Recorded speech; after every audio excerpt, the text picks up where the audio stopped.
کا قتل ہے. اور یہ جو جنگ جمل ہوئی ہے، جنگ سفین ہوئی ہے، اس میں جو ہے تقریباً 70,000 کسی کتاب میں 70,000 لکھا ہوا ہے، کسی کتاب میں 1 لاکھ جو ہے نا لکھا ہوا ہے کہ صحابہ جو ہے وہ مارے گئے ہیں. آپ یہ بتائیں کہ اتنے صحابہ شہید ہوئے ہیں، قتل ہوئے ہیں، کیا ان کا خون جو ہے وہ اللہ تعالیٰ کی ذات انصاف نہیں کرے گی؟ ناظم شاہ صاحب، یہ جو ہے نا کہ اتنے قتل ہوئے، کوئی 17,000 ہی صرف کہتا ہے، کوئی لاکھ آپ کہتے ہیں، کوئی کون گنتی کرتا رہا تھا. بہرحال قتل و غارت تو بہت ہوئی. جنگ جو تھی جمل بھی، صفین بھی، نارون بہت مارے گئے، کوئی شک نہیں. آپ نے جیسے فرمایا ایک ہی مارا جاتا پھر بھی بڑی بڑی بات. مگر مسئلہ تو یہ ہے کہ مارنے والے کیوں مار رہے تھے، مرنے والے کیوں مر رہے تھے، یہ فیصلہ نیت کا عالم الغیب و شہادہ کر سکتا. ہم کیا کہہ سکتے ہیں کہ کیوں مارے جا رہے. اب ام المومنین حضرت طلحہ زبیر اس لیے رنجیدہ تھے کہ مدینہ تو رسول میں رسول اللہ کا داماد اس طرح ظلم سے مارا گیا اور قاتلوں سے کوئی بدلہ نہیں لیا جا سکا. وہ اس غم میں بیچارے مدہوش ہو گئے، حواس ان کے ختم ہو گئے کہ مدینہ میں اور حضور کا داماد اور اس عمر میں اس طرح ظلم سے مارا گیا. اس غصے میں وہ چل پڑے کہ بدلہ لینا چاہیے. اب ہم کہتے ہیں، صاف کہتا ہوں کہ ان کو بصرہ جانے کا کوئی حق نہیں تھا. وہاں کیا کرنا تھا؟ امیر المومنین تو مدینہ میں تھے، وہاں جا کر مطالبہ کرتے. اور اگر یہ خود ہی کے ساتھ لینا چاہتے تھے تو مسعود BSc اتنا بڑا کٹڑ وہ بھی کہتا کہ یہ ظلم تھا. رعایا کو کیا حق ہے کہ وہ خود ہی انتقام لیتی ہے؟ اس طرح تو انارکی پھیل جائے گی. تو بہرحال ان کے قدم کو کوئی صحیح نہیں سمجھا. بات سچی جو کہہ دینی ہے، مگر اس سے یہ بھی نہیں لازم تھا کہ ایمان گیا. وہ حالات ایسے پیدا ہوتے. اب آپ قرآن کی طرف شاہ صاحب آئے کہ موسیٰ علیہ السلام نے داڑھی نہیں پکڑی ہارون علیہ السلام، سر کے بال نہیں پکڑ کر کھینچے. وہ پیغمبر ہے برابر کا، 3 سال بڑا عمر میں، مگر موسیٰ علیہ السلام اس خیال سے کہ میرے بعد اس نے نگرانی نہیں کیا، قوم تباہ ہو گئی، بچڑے کی پوجا، وقتی طور پر رنج میں آ گیا. اب کس کو آپ کافر کہیں گے؟ موسیٰ علیہ السلام کو کہیں گے کس کو؟ آپ بشروں کو بشر سمجھ کر ہی بات کریں کہ ایسے حالات پیدا ہو جاتے ہیں. آپ کا کوئی قریبی مارا جائے ظلم و ستم سے اور آپ غصے سے بے قابو ہو جائیں کہ کیا ہو رہا ہے، ہمارے اس خاندان کے آدمی کا کوئی نوٹس ہی نہیں لیا، قتل کرنے والے کو وزیر بن گیا. حالات تو ایسے ہی پیدا ہوئے.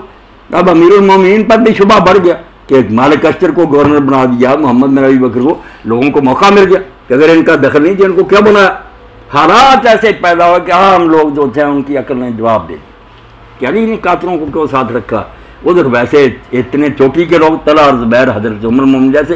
تو ان حالات کو دیکھتے ہوئے پتہ چلتا ہے کہ جو کچھ اس وقت ہو رہا تھا اس میں سب معذور تھے. اپنی عام پبلک کیا کرتی، لوگوں کو کوئی سمجھ نہیں آ رہی تھا کہ حضرت عثمان کے ساتھ یہ کیا ہوا، ادھر بڑا ہے ادھر خلیفہ ہے. تو ان مشکل حالات میں ہم بھی ہوتے تو شاہ صاحب پتہ نہیں ہماری عقل کیا کرتی. اتنے بندے قتل ہوئے ہیں، مارے گئے، اگر اللہ تعالیٰ کی ذات جو انصاف تو کرے گی نا، ان کے نہیں قتل گی. شاہ صاحب میں یہ سوال کر رہا ہوں آپ سے کہ یہ قتل اللہ نے کہا نا، میں یقتل مومنا متعمدا، جان بوجھ کر کے اس مسلمان کو مارنا ہی ہے میں نے. وہ قتل کرے تو گناہ وہ ہوتا ہے، ورنہ ہم قصاص میں بھی قتل کرتے ہیں، مرتد ہو جائے اس کو قتل کرتے ہیں، شادی شدہ زانی کو قتل کرتے ہیں، وہ حق پر ہوتا. اس لیے اگر کوئی شخص کہتا ہے کہ ان ظالموں سے ہم بدلہ لینے کی کر رہے ہیں تو ان کو اس نیت کا ثواب بھی مل سکتا. یہ تو فیصلہ خدا کرے گا نا کہ انہوں نے یہ کام کس نیت سے کیا. یہ قتل نہیں. ایک سیدھی میں آپ نے فرمایا تھا کہ ایک عورت تھی، اس نے جو ہے نا بلی کو باندھ دیا تھا اور اس کو دودھ وغیرہ نہیں دیا تھا، وہ مر گئی تھی، ٹھیک ہے نا. اور حضور صلی اللہ علیہ وسلم کی ذات نے وہ خواب میں دیکھا تھا، یہ کیا آپ نے بتایا تھا کہ وہ بلی جو ہے اس عورت کو نوچ رہی تھی. اللہ تعالیٰ کی ذات اتنی رحمان و رحیم ہے کہ ایک بلی جو ہے اس کو اس نے کھانا نہیں دیا تو وہ عورت کو ہمیشہ نوچتی رہے گی. اور یہ جو 60-70,000 صحابہ شہید ہوئے کہ اللہ تعالیٰ کی ذات ان کے بارے میں جو انصاف نہیں کرے گی. نہیں، بالکل انصاف کرے گی. اللہ عادل و رحیم ہے، مگر دیکھے گا نا اللہ تعالیٰ کہ وہ بلی مارنے والی نے کیا ظلم کیا کہ نہ چھوڑا کہ وہ بیچاری کوئی کھاتی پیتی، نہ اس کو ہلاک ہی کیا، چیخ چیخ کر سوکھ سوکھ کر مر گئی. اب اللہ نے اس کو سزا ہی دینی. اگر ان لوگوں کی نیتیں بھی ایسی ہی نکلیں تو ہم کو شاہ صاحب پریشان ہونے کی کیا ضرورت. عادل خدا جانتا پکڑ لے گا. میں کب کہتا ہوں نہیں پکڑے گا. اور اگر اس نے سمجھا کہ یہ بیچارے معذور تھے، اس وجہ سے پریشان تھے، اس رنج میں انہوں نے قدم اٹھایا، تو اللہ تعالیٰ وہ غلطی بھی معاف کرے گا. بڑی بڑی غلطیوں کا شیعہ سنی حدیثوں میں آتا کہ جب اس بندے نے کہا میں نے تو تیرے خوف سے یہ کام کیا تھا، چلو معاف. بڑے بڑے گناہ. اس لیے اللہ جانتا ہے کہ کسی شخص نے کس نیت سے کام کیا. ہم یہاں بیٹھے کیا فیصلہ کریں. اپنے دور میں ایک واقعہ ہوتا ہے، اس کے بارے میں اخبار مختلف رپورٹیں دیتے ہیں، ٹی وی دیتے ہیں، کچھ اس بات کو سچی مان لیتا، کوئی دوسری کو. اپنے دور کی بات ہم نہیں سمجھ سکتے کہ اصل کیا ہے. اتنی دور کی بات یہ آپ خطرے میں چھلانگ مارتے ہیں کہ 1400 سال کی کہانی ہے، ہر طرف راوی ہیں، راوی پارٹی باز ہیں، کیا ایسے ہم نتیجہ نکالیں کہ ظلم ہوا یا نہیں ہوا؟ نہ کسی نے ان کو عدل کرتے دیکھا نہ ظلم کرتے دیکھا، سنی سنائی باتیں نا، ان پر آپ لڑیں جھگڑے نہ، سنی شیعہ خدا کے لیے اکٹھے ہو جائے، رسول کو تو سارے مانتے نا، رسول علیہ السلام کو مان کر کفار کے مقابلہ میں ایک ہو جائے، یہی ایک نسخہ ہے۔ اگر یہ جھگڑا رہا کہ علی کو مانے، انہوں نے کہا ابو بکر کو مانے، تو پھر اللہ ہی حافظ ہے۔ اے گرفتار ہے ابو بکر علی ہوشیار بات، اقبال کیا گا پھنسے ہوئے ابو بکر علی میں چھوڑ دو، ان باتوں سے کچھ نہیں بنے گا، رسول تو ایک ہی ہے، اس سے جو ملا اس پر عمل کرو، اللہ خیر کرے گا۔ جی شاہ صاحب ایک دوسرا سوال، یہ سوال تو بہت سارے ہو گئے ہیں کہ حضرت بکر صدیق کے جو والد تھے انہوں نے حضرت بکر صدیق کی بیعت کیوں نہیں کی؟ نہیں، یہ کہاں آپ نے پڑھا کہ اس نے ابو قحافہ نے بیعت نہیں کی؟ کہاں سے آپ نے پڑھا؟ بتائیں نا۔ یہ جو تھے حضرت ابو بکر صدیق کے والد ہے ابو قحافہ، جن کا اصل نام عثمان ہے، آپ کا عبداللہ ہے، یہ کس کتاب میں آتا ہے کہ انہوں نے آپ کی بیعت نہیں کی؟ بتائیں نا کوئی حوالہ۔ باقی یہ تو آپ جانتے ہیں شاہ صاحب کہ اس زمانے میں یہ ایک مرد جا کر بیعت کرتا تھا، قبیلوں کے سردار بیعت کرتے تھے، اہل الحل وقت جب لوگ مان لیتے تھے، ساری امت مان لیتی تھی کہ ٹھیک، پارلیمنٹ صدر کو منتخب کر رہی تھی، وہ ساری امت کا ہی سمجھا جاتا ہے انتخاب انہوں نے کر لی، ایک ایک آدمی کب بیعت کر رہا ہے؟ نہ یہ کوئی طریقہ، یہی ہے کہ وہ مخالفت نہ کرے، کوئی مقابلے میں نہ اٹھ کھڑا ہو، سمجھا جاتا ہے کہ یہ بھی بیعت میں شامل۔ اب ابو قحافہ کے بارے میں اگر آپ نے کہیں پڑھا ہے نا تو وہ بتا دیں نا، اس کو دیکھیں کہ کیوں اس نے بیعت نہیں بیٹے کی۔ انشاءاللہ جی میں آپ کو بتا دوں۔ ہاں، یہ حوالہ یہ نوٹ کرتے ہیں جن چیزوں کے حوالے اگلی نشست میں انشاءاللہ پھر ملیں گے، بڑی خوشی ہوئی ہے، یہ چیزیں صاف ہونی چاہیے، طرفداری نہیں ہونی چاہیے، جو غلطی ہوئی ہے غلطی، مگر غلطی کو ہم کفر نہ بنا لے کہ وہ اسلام سے نکل گیا، غلطی بڑے بڑے گناہ ہو جاتے، زنا ہو جاتا، چوریاں ہو جاتی ہیں۔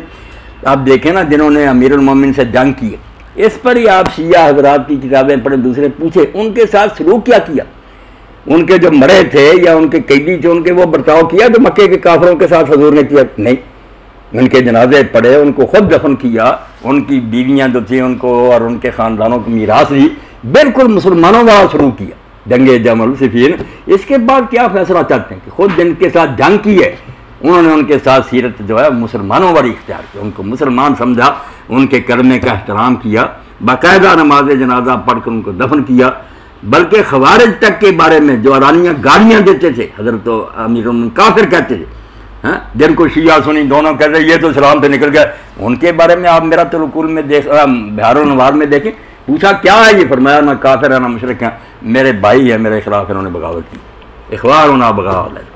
اس لیے خدا کے لیے یہ باتیں نا اس کو ٹھنڈی کریں، آگ بڑی لگی ہے، مسلمان تباہ ہو رہے ہیں۔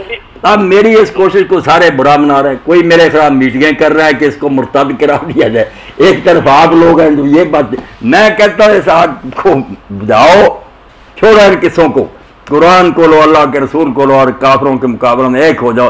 دین کی جو بنیادی باتیں جس پر اگر عمل کریں تو وقت ہی نہیں ہے ان جھگڑوں کے لیے۔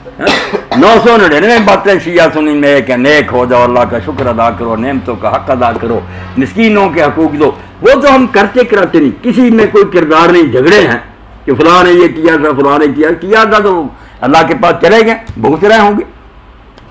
جی علامہ صاحب، ہم جو شالت شیعہ ہیں ہم تو کسی کو کافر وغیرہ نہیں کہتے، جس نے کلمہ پڑھ لیا لا الہ الا اللہ محمد رسول اللہ وہ مسلمان ہو گیا، ٹھیک ہے نا، ہم کسی کو کافر وغیرہ نہیں کہتے، بلکہ لوگ ہمیں کافر کہتے تھے۔ الحمدللہ آپ کی جو ہم نے قسطیں سنی ہے، یقین کریں کہ ہمارا دل بہت خوش ہوا، اور ہم ہر نماز میں آپ کے لیے دعا کرتے ہیں، کیونکہ یہ اہل سنت بھائی ہمارے تھے۔ بالکل شاہ صاحب، میں آپ پر کوئی احسان نہیں کر رہا، اپنے دین اور ایمان کی وجہ سے ہر مجلس میں اعلانیہ کہتا ہوں کہ شیعہ کوئی کافر نہیں، جو باتیں انہوں نے سنی اس کی وجہ سے اگر کچھ لوگوں کو برا کہتے ہیں یہ کفر کوئی نہیں، آپ کہہ دیں وہ غلط باتوں پر، میں صاف کہتا ہوں کافر ہونے کی دلیل بتاؤ نا، رسول کو نہیں مانتے، کتاب کو، اللہ کو نہیں مانتے، کافر کوئی نہیں۔ بلکہ اسی طرح بریلوی دیوبندی سب کا کہتا ہوں کہ کسی گروہ کو کافر نہ کہو، یہ کلمہ پڑھے ہوئے ہیں، کلمہ پڑھنے کے بعد بھی آپ مسلمان نہیں مانتے، پھر گرنتھ پڑھے، ہندوؤں کے وید پڑھیں گے تو مسلمان مانیں گے، یہ آپ کی بات ٹھیک ہے، سب مسلم ہیں، بھائی ہیں، نمازیں میں کہتا ہوں شیعہ عالم پڑھا رہا پیچھے پڑھو،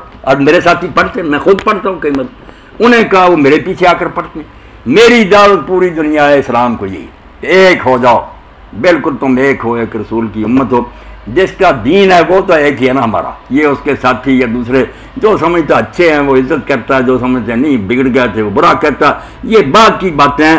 الحمدللہ رسول کریم علیہ السلام پر سب متحد۔ یا آخر میں شاہ صاحب ایک بات ایمان تازہ کرنے کے لیے دہرا دوں کہ بہت بڑے بزرگ ہیں اہل سنت کے، اہل حدیث تو ان سے ناراض ہیں مگر ہیں بزرگ، الشیخ الاکبر محی الدین ابن عربی، وہ لکھتے ہیں کہ میرے شہر میں ایک عالم دین تھا، میں اس سے ناراض، میں نہیں اس سے ملتا تھا کیونکہ وہ میرے مرشد میرے پیر شیخ ابو مدین مغربی کو اچھا نہیں جانتا تھا۔ اب وہ خود کہتے ہیں کہ خواب میں مجھے زیارت ہوئی اللہ کے رسول علیہ السلام کی، تو حضور کو میں نے سخت ناراضگی میں دیکھا، اور آپ نے کہا تو شیخ اکبر فلاں عالم کو اچھا نہیں جانتا؟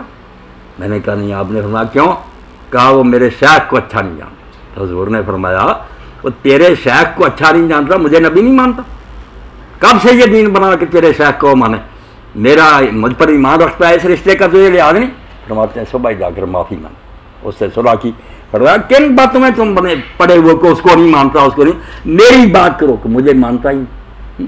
اس لیے جو شاہ صاحب اللہ کے رسول کو مانتا ہے، آخری نبی تسلیم کرتا ہے، وہ آپ کے جھنڈے چلے گا، کوئی بات نہیں، اس کی کوئی بات غلط ہوگی کہیں گے بھائی یہ بات آپ کی غلط ہے، مگر یہ باتیں کفر نہیں، آپ اس پر مجھے پھانسی دے دیں، میرے خلاف فتوے دیں، جو جی چاہ کرتا ہے، میں تو اللہ کی رضا کے لیے۔ شاہ صاحب بہت